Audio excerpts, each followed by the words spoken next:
2/2/2024 அன்று தமிழக வெற்றி கழகம் என ஒரு புதிய கட்சியை தொடங்கி ஏறக்குறைய 828 நாள் இடைவெளியில் 108 இடத்தை பிடித்து தமிழ்நாட்டிலே தனிப்பெரும் கட்சியாக இருந்து கூட்டணி உதவியுடன் தமிழ்நாட்டின் ஆட்சியை பிடித்த இளைய தளபதி மாண்புமிகு தமிழ்நாடு முதலமைச்சர் திருமிகு ச ஜோசப் விஜய் அவர்களுக்கு தமிழ்நாடு அரசு அலுவலர் ஒன்றியத்தின் சார்பில் மனமார்ந்த வாழ்த்துக்களை முதலில் தெரிவித்துக் கொள்கின்றோம். ஏற்கனவே இது தொடர்பாக நாங்கள் விரிவான அறிக்கையை எல்லாம் கொடுத்திருக்கின்றோம். இன்று நேரடியாக முதலமைச்சரை சந்தித்து எங்களது வாழ்த்துக்களை தெரிவிப்பதோடு நிலுவையில் பல்லாண்டுகளாக இருக்கின்ற கோரிக்கைகளையும் அவர் கவனத்திற்கு கொண்டு சென்றிருக்கின்றோம். இன்னும் குறிப்பாக சொல்ல போனால் 10/5/2026 அன்று மாண்புமிகு தமிழ்நாடு முதலமைச்சர் அவர்கள் பதவியேற்ற பொழுது அன்று மாலை நான் மட்டும் பார்த்தேன், மற்ற நிர்வாகிகள் பார்க்க இயலவில்லை என்ற காரணத்தினால் இன்று முறைப்படி சந்தித்தோம். மறுநாள் 11/5/2026 அன்று மத்திய அரசு 22/4/2026 2% அகவிலைப்படை உயர்வினை வழங்கியிருக்கிறார்கள். உடனடியாக தமிழ்நாட்டில் பணிபுரிந்த அரசு ஆசிரியர்கள் ஓய்வூதியர்களுக்கு வழங்கிட வேண்டும் என்று கேட்டுக்கொண்டோம். எங்களது கோரிக்கையை ஏற்று உடனடியாக 14/5/2026 அன்று 2% அகவிலைப்படை உயர்வினை மாண்புமிகு தமிழ்நாடு முதலமைச்சர்கள் வழங்கியிருப்பதையும் நேரடியாக சந்தித்து நன்றி தெரிவித்துக் கொண்டோம். அதோடு மட்டுமின்றி 10/5/2026 அன்று பதவியேற்கும் பொழுது தமிழ்நாட்டில் பணிபுரிந்த அரசு ஆசிரியருடைய நலன்கள் தொடர்ந்து காக்கப்படும், பேணி காக்கப்படும் என்று சொன்னார்கள். அப்பொழுது எங்களுக்கெல்லாம் நிச்சயமாக இந்த அரசு நல்லது செய்யும் என்று ஒரு மிகப்பெரிய எதிர்பார்ப்பு தமிழகம் முழுவதும் நிலவுகிறது. அதே போல தமிழக வெற்றி கழகம் தேர்தலை சந்திப்பதற்கு முன்பாக தனது தேர்தல் அறிக்கையில் முக்கியமான 5 அம்சங்களை வெளியிட்டிருந்தார்கள். குறிப்பாக பங்களிப்பு ஓய்வு திட்டம் தொடர்பாக பரிசீலிக்கப்பட்டு நடவடிக்கை எடுக்கப்படும் என்று சொன்னார்கள்.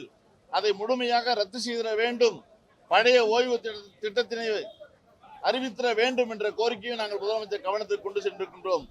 அதே போல 5000 கோடி முதலீட்டில் தமிழ்நாடு அரசு அலுவலர் நல வாரியம் அமைக்கப்படும் என்று முதலமைச்சர் சொல்லியிருக்கின்றார்கள். அதை நாங்கள் முழுமையாக வரவேற்கின்றோம்.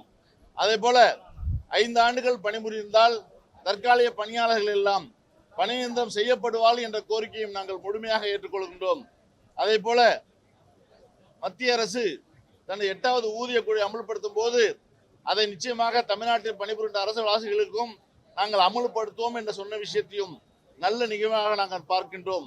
அதே போல தமிழ்நாட்டில் இருக்கின்ற மாறுதல்கள் எல்லாம் கலந்தாய்வு மூலம்தான் நிரப்பப்படும் என்று சொன்ன விஷயத்தையும் நான் தமிழ்நாடு அரசு ஒன்றியம் மகிழ்வோடு பார்க்கிறது என்ற செய்தியையும் முதலமைச்சர் கவனத்திற்கு கொண்டு சென்றோம்.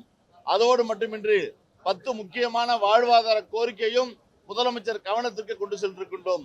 குறிப்பாக 23 ஆண்டுகளாக பங்களிப்பு ஓய்வூதிய திட்டம் என்ற மிகப்பெரிய அரக்கன் தமிழ்நாட்டில் பணிபுரிகின்ற அரசு ஆசிரியருடைய தலை இடியாக இறங்கியிருப்பதை நிச்சயமாக நீங்கள் பரிசீலிக்க வேண்டும். கடந்த ஆட்சியில் தமிழ்நாடு உறுதியளிக்கப்பட்ட ஓய்வு திட்டம் என்ற திட்டத்தை அறிவித்தார்கள்.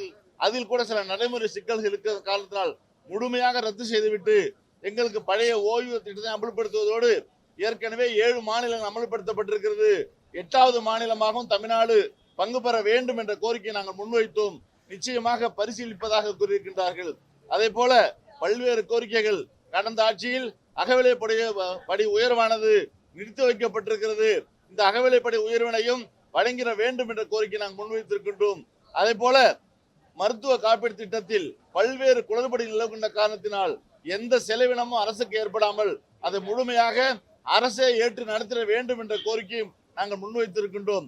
அதே போல சிறப்பு காலமுறை ஊதியம், தொகுப்பூதியம், மதிப்பூதியம், தினக்கூலி பணியாளர்கள் போன்றவர்களை எல்லாம் நீங்கள் தேர்தல் அறிக்கையில் கூறியவாறு அவர்களை எல்லாம் 5 ஆண்டுகள் பணி முடித்தவர்களை பணி நிரந்தரம் செய்து காலமுறை ஊதியம் வழங்கிட வேண்டும் என்ற கோரிக்கை முன்வைத்திருக்கின்றோம். அதே போல அரசு ஆசிரியர்களுக்கு எல்லாம் அவர்கள் தொழில் செய்யவில்லை, அவர்கள் எல்லாம் அரசு பணியை பார்க்கிறார்கள். ஆகவே வருடத்துக்கு 2 முறை செலுத்துகின்ற தொழில் வரியை முற்றிலுமாக ரத்து செய்ய வேண்டும் போன்ற பல்வேறு கோரிக்கைகள் எல்லாம் முதலமைச்சர் கவனத்துக்கு கொண்டு சென்றிருக்கின்றோம். நாம் பதவியேற்று 15 நாட்கள் தான் ஆகிறது. பல்வேறு நிதி நிலைமை மோசங்கள் எல்லாம் என்னை ஆட்டி வைக்கிறது. இது சம்பந்தமாக தொடர்ந்து நான் ஆய்வு செய்து கொண்டிருக்கின்றேன். உங்களது கோரிக்கை எல்லாம் முழுமையாக நான் அறிவேன். அதன் அடிப்படையில் தான் பல்வேறு வேலைகள் இருந்தாலும் கூட உங்களது கோரிக்கையை ஏற்று நான் இன்று உங்களை சந்தித்திருக்கின்றேன். இன்னும் ஒரு முறை உங்களை தனியாக கூப்பிட்டு விழாவாரியாக எல்லா கோரிக்கை சம்பந்தமாக விரிவாக பேசுகிறேன் என்று முதலமைச்சர்கள் கூறியிருக்கின்றார்கள். ஆகவே எங்களது 10 அம்ச வாழ்வாதார கோரிக்கைகள் ஏராளமான கோரிக்கைகள் இருந்தாலும் கூட இந்த 10 அம்ச வாழ்வாதார கோரிக்கையை நிச்சயமாக தமிழ்நாடு முதலமைச்சர் அவர்கள் செய்து கொடுப்பார் என்று நம்புகின்றோம். அதை நோக்கித்தான் தமிழ்நாட்டில் பணிபுரிகின்ற அரசியல்வாதிகள் எல்லாம் எதிர்நோக்கி காத்திருக்கின்ற என்பது செய்தியை இந்த செய்தி நான் சுட்டிக்காட்ட விரும்புகின்றேன்.